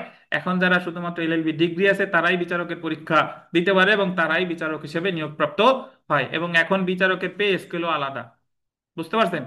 এবং সাম্প্রতিক সময় পদক্ষেপ নেওয়া হয়েছে যে ওনাদের সচিবালয়ও আলাদা হবে। এ হলো বিচারিক ম্যাজিস্ট্রেট পদ সৃষ্টির ইতিহাস। তো একটু পড়ি দেখেন, এবার পড়বো। নির্মল, কথা যদি না শোনেন ওই নি আর রেপ চলে যাবে, খালি মল থাকবে। বুঝতে পারছেন? আচ্ছা দেখেন, তাহলে বিচারিক ম্যাজিস্ট্রেট পদ সৃষ্টি, জুডিশিয়াল ম্যাজিস্ট্রেট। গণপ্রজাতন্ত্রী বাংলাদেশ সংবিধানের বলতেন 22 অনুচ্ছেদ অনুযায়ী রাষ্ট্রের নির্বাহী অঙ্গসমূহ হতে বিচার বিভাগ পৃথকীকরণ রাষ্ট্র পরিচালনার একটি অন্যতম কি নীতি? সংবিধানের 22 অনুচ্ছেদে উল্লেখিত নির্বাহী বিভাগ হতে বিচার বিভাগ পৃথকীকরণ সংক্রান্ত গুরুত্বপূর্ণ মূলনীতিটি বাস্তবায়নের সর্বোচ্চ আদালত নির্দেশনা দিয়েছে। আন্ডারলাইন করবেন, secretary, ministry of finance, budget, MD Masdar Hossain and others. তো যদি বলে যে বিচার বিভাগ পৃথকীকরণ মামলা কি নামে পরিচিত? Secretary, ministry of finance and Masdar Hossain and others মামলায় যা বিচার বিভাগ পৃথকীকরণ মামলা বা মাজদার হোসেন মামলা নামে পরিচিত। আপিল বিভাগ 1999 সালের 2 ডিসেম্বর রায় ঘোষণা করে এবং এই মামলায় নির্বাহী বিভাগ হতে বিচার বিভাগ পৃথকীকরণের জন্য এবং বিচার বিভাগের স্বাধীনতার জন্য গোল্ডেন মোট 12 দফার নির্দেশনা প্রদান করা হয়। কয় দফা? মোট 12 দফা। এই 12 দফা শব্দটা মনে রাখেন। আর এখানে মোটামুটি যে কথাগুলো বলছে একটু পড়ে ফেলি দেখেন। রাষ্ট্রের নির্বাহী অঙ্গসমূহ হতে বিচার বিভাগের পৃথকীকরণ মূলনীতিটি বাস্তবায়নের উদ্দেশ্যে ম্যাজিস্ট্রেটগণের নির্বাহী প্রকৃতির ও বিচার সংক্রান্ত কার্যাবলী পৃথক করা প্রয়োজন ছিল। এই উদ্দেশ্যে ফৌজদারি কার্যবিধি সংশোধন করতে 2007 সালের 11 ফেব্রুয়ারি তৎকালীন কেয়ারটেকার গভর্নমেন্টের আমলে গণপ্রজাতন্ত্রী বাংলাদেশ সংবিধানের 93 অনুচ্ছেদে প্রদত্ত ক্ষমতা বলে রাষ্ট্রপতি the code of criminal procedure amendment ordinance 2007 অধ্যাদেশ প্রণয়ন জারি করে। বলেন তো 2007 সালে রাষ্ট্রপতি কে ছিল? মনে আছে? ইয়াজউদ্দিন আহমেদ। ইয়াজউদ্দিন আহমেদ। দেখেন, এই অধ্যাদেশ বলে ফৌজদারি কার্যবিধি সংশোধন করে বিচারিক ম্যাজিস্ট্রেট পদ সৃষ্টি করা হয়। পরবর্তীতে 2007 সালের এপ্রিল মাসে আরো একটি অধ্যাদেশ বলে ফৌজদারি কার্যবিধি সংশোধন করা হয়। পরবর্তীতে 2008 সালের নির্বাচনের পর নতুন সরকার গঠিত হয়। রাষ্ট্রের নির্বাহী অঙ্গসমূহ হতে বিচার বিভাগের পৃথকীকরণ মূলনীতি বাস্তবায়নের উদ্দেশ্যে নতুন পার্লামেন্টে নতুন করে এই যে দেখেন the code of criminal procedure amendment 2009 পাশ করে ফৌজদারি কার্যবিধি সংশোধন করে। 2009 সালের আইনের 1 উপধারা 2 ধারায় বিধান করা হয়। এই আইনটি আন্ডারলাইন করবেন, 1 নভেম্বর 2007 থেকে কার্যকর হবে। সংশোধন করলো কবে? 9-তে। আর কার্যকর দেখাইলো কবে? একই সাথে 2007 সালের অধ্যাদেশের অধীন গৃহীত সকল কার্যক্রমের বৈধতা 2009 সালের আইনের মাধ্যমে দেওয়া হয়। এই কারণে বলা হয় ফৌজদারি কার্যবিধিতে জুডিশিয়াল ম্যাজিস্ট্রেট সম্পর্কিত বিধান যুক্ত করা হয় 1 নভেম্বর 2007। এখানে দুইটা জিনিস ভাই আপনার সামনে প্রশ্ন আসবে। যদি বলে কত সালের সংশোধনীর মাধ্যমে জুডিশিয়াল ম্যাজিস্ট্রেট পদ সৃষ্টি করা হয়? 2009। আর যদি বলে এই জুডিশিয়াল ম্যাজিস্ট্রেট পদ 2009 সাল 9 যদি না থাকে তাহলে উত্তর হবে কত? 2007। বুঝতে পারছেন? ফৌজদারি কার্যবিধি কত সালের সংশোধনীর মাধ্যমে বিচারিক ম্যাজিস্ট্রেট পদটি সৃষ্টি করা হয়? 2009। আর এই সংশোধনীটা কার্যকর হয় কবে থেকে? 2007 সালের কি 1 বুঝছেন? সংশোধনী হয়েছে 2009 আর কার্যকর হয় 1 নভেম্বর 2000। কি শাহ আলম সাহেব নাকি? আচ্ছা, বসেন, রাইট, বসেন। এখন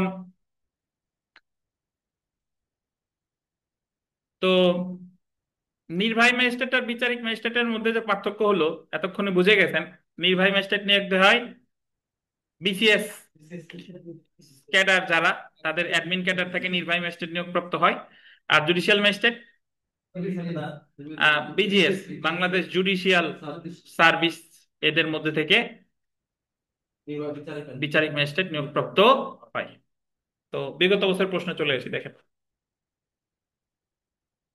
ফৌজদারি কার্যবিধিতে জুডিশিয়াল ম্যাজিস্ট্রেট সম্পর্কিত বিধান কোন সালে অন্তর্ভুক্ত করা হয়? কত সালে? 2007। এই যে দেখছেন, কোন সালে যদি বলে, আর যদি বলতো কোন সালের সংশোধনীর মাধ্যমে, তাহলে 2009। 2 নম্বর প্রশ্ন দেখেন, ফৌজদারি কার্যবিধিতে ম্যাজিস্ট্রেটগণকে প্রধানত কত প্রকারে ভাগ করছে? ম্যাজিস্ট্রেটগণ কয় প্রকার? না, 2 প্রকার। যদি বলে বিচারিক ম্যাজিস্ট্রেট, তখন হতো কত? 4 প্রকার। আর যদি বলে শুধু ম্যাজিস্ট্রেট, তখন হতো কয় প্রকার? 2 প্রকার। জি। তো আমরা এখানে একটু ম্যাজিস্ট্রেট আদালত সমূহ যা অলরেডি জানি আর একটু ধারণা লাভ করি, চলে আসেন দেখেন। ম্যাজিস্ট্রেট আদালত সমূহ মহানগর এলাকার বাইরে, দেখেন, outside metropolitan area, chief judicial magistrate বা বা শব্দটা বললেন, বা অতিরিক্ত চিফ জুডিশিয়াল ম্যাজিস্ট্রেট, কি কি বলেন? চিফ জুডিশিয়াল ম্যাজিস্ট্রেট বা অতিরিক্ত চিফ জুডিশিয়াল ম্যাজিস্ট্রেট। তারপরে দেখেন, প্রথম শ্রেণীর ম্যাজিস্ট্রেট, দ্বিতীয় শ্রেণীর ম্যাজিস্ট্রেট, তৃতীয় শ্রেণীর ম্যাজিস্ট্রেট। এটা হলো মহানগর এলাকার বাইরে। এবার দেখেন ইসমাইল, মহানগর এলাকায়, মহানগর এলাকায় চিফ মেট্রোপলিটন ম্যাজিস্ট্রেট বা অতিরিক্ত চিফ মেট্রোপলিটন ম্যাজিস্ট্রেট, আর আছে কে? Metropolitan magistrate. তো জেনে রাখা ভালোতে যদি আসেন যে জেলা পর্যায়ে 4 শ্রেণীর জুডিশিয়াল ম্যাজিস্ট্রেট থাকে এবং মহানগর এলাকায় 2 শ্রেণীর জুডিশিয়াল ম্যাজিস্ট্রেট থাকে। জেলা পর্যায়ে চিফ জুডিশিয়াল ম্যাজিস্ট্রেট, প্রথম শ্রেণীর ম্যাজিস্ট্রেট, দ্বিতীয় শ্রেণীর ম্যাজিস্ট্রেট, তৃতীয় শ্রেণীর ম্যাজিস্ট্রেট থাকে। আর মহানগর এলাকায় চিফ মেট্রোপলিটন ম্যাজিস্ট্রেট বা মহানগর ম্যাজিস্ট্রেট থাকে। পরের পয়েন্টটা দেখেন, এটা ভিভিআই, যে মহানগর এলাকায় দ্বিতীয় বা তৃতীয় শ্রেণীর ম্যাজিস্ট্রেট থাকে না। 3টে স্টার দেন। মহানগর এলাকায় কি কি থাকে না? দ্বিতীয় বা তৃতীয় শ্রেণীর ম্যাজিস্ট্রেট থাকে না। তারপরে দেখেন, মহানগর এলাকায় আন্ডারলাইন করবেন, মেট্রোপলিটন ম্যাজিস্ট্রেট প্রথম শ্রেণী ম্যাজিস্ট্রেটের ক্ষমতা প্রয়োগ করে। মহানগর এলাকায় কে প্রথম শ্রেণী ম্যাজিস্ট্রেটের ক্ষমতা প্রয়োগ করে? Metropolitan magistrate. তারপরে আমরা চলে আসি 6-এর 3 ধারার অধীন চিফ জুডিশিয়াল ম্যাজিস্ট্রেট বা চিফ মেট্রোপলিটন ম্যাজিস্ট্রেট বলতে, আন্ডারলাইন করেন পুরোটা, অতিরিক্ত চিফ জুডিশিয়াল ম্যাজিস্ট্রেট এবং অতিরিক্ত চিফ মেট্রোপলিটন ম্যাজিস্ট্রেট অন্তর্ভুক্ত হবে। অর্থাৎ আন্ডারলাইন করবেন, অতিরিক্ত চিফ জুডিশিয়াল ম্যাজিস্ট্রেট এবং অতিরিক্ত চিফ মেট্রোপলিটন ম্যাজিস্ট্রেটকে আলাদা কোনো ম্যাজিস্ট্রেটের শ্রেণী বলা যাবে না। ওটা আলাদা কোনো শ্রেণী না। চিফ জুডিশিয়াল ম্যাজিস্ট্রেটও যা, অতিরিক্ত চিফ জুডিশিয়াল ম্যাজিস্ট্রেটও তাই। কিন্তু দায়রা আদালতে কিন্তু অতিরিক্ত দায়রা জজ আলাদা শ্রেণী, বুঝছেন? জি। তো বিগত বছরের প্রশ্ন চলে আসি, জেলা পর্যায়ে সাধারণত কত প্রকারের জুডিশিয়াল ম্যাজিস্ট্রেট আদালত থাকে? 4 প্রকার। আর যদি বলি মহানগর এলাকায়? 2 প্রকার। 2 নাম্বার দেখেন, কে প্রথম শ্রেণী ম্যাজিস্ট্রেটের ক্ষমতা প্রয়োগ করতে পারে? জেলা ম্যাজিস্ট্রেট, অতিরিক্ত জেলা ম্যাজিস্ট্রেট, মহানগর দায়রা জজ, মেট্রোপলিটন ম্যাজিস্ট্রেট। কে বলেন তো? Metropolitan magistrate. এখন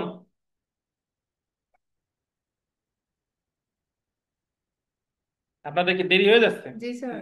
আচ্ছা, তাহলে আজকে এই পর্যন্ত থাক। আমরা একটু ওই পরীক্ষা দিছি তো প্রথম দিন, আমি একটু ব্যস্ত ছিলাম, এই কারণে হজবরল হয়ে গেছে, একটু লেট হয়ে গেছে। তো আমাদের নেক্সট দিন ক্লাস হচ্ছে শনিবারে, এবং আজকে পর্যন্ত যা যা পড়ছি এটার উপর 20 মার্কের পরীক্ষা শনিবারেও থাকবে। সব ক্লাস দিয়ে শুরু থেকে এই পর্যন্ত যা যা পড়ছি এটা ভালোভাবে পড়বেন, নেক্সট দিনও 20 মার্কের পরীক্ষা থাকবে। বুঝতেন? এই আর কি। তো যারা যারা আসতে চান, পড়তে চান, আপনারা আইন পাঠ বই কিনে ফেলবেন। এবং আমাদের শিডিউল হচ্ছে শনি, রবি, মঙ্গল। শুধু রবিবার বিকাল 5টা, আর বাকি 2 দিন বিকাল 5টা 30। ধন্যবাদ অনলাইন অফলাইন যারা আছেন, ভালো থাকেন। আল্লাহ হাফেজ। আজকে এই পর্যন্তই। আল্লাহ হাফেজ।